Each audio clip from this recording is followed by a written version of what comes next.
শুক্রবার রতুয়া ১ নম্বর ব্লকের শামসি ইগরিল হাই স্কুলে অনুষ্ঠিত হলো দুয়ারে সরকার শিবির।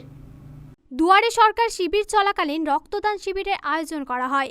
শিবিরে ৪৫ জন রক্তদান করেন।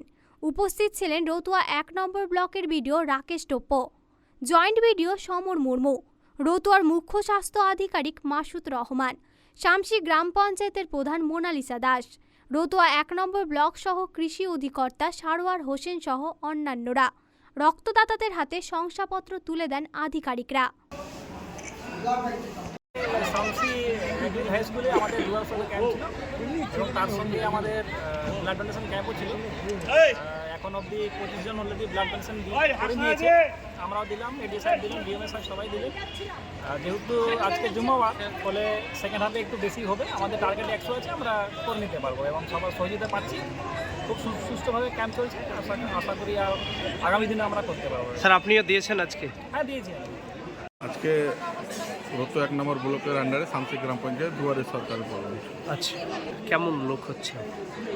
মূলত মেন কথা হচ্ছে যে দুয়ারে সরকার যেহেতু ঘন ঘন হচ্ছে, তো মানুষ যাদের চাহিদা আস্তে আস্তে ফর্ম চেয়ে, হয়তো এর আগে গততে যে দুয়ারে সরকার হয়েছে সেখানে যারা ফর্ম ফিল আপ করে গেছে শর্ট আপ হচ্ছে, মানে সংখ্যাতে কমছে।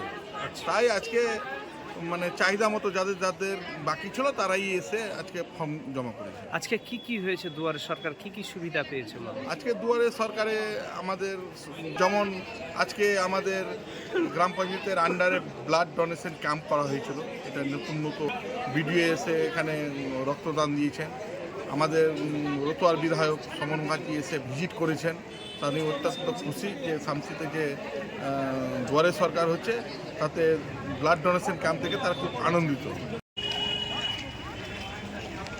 মালদা টুডে।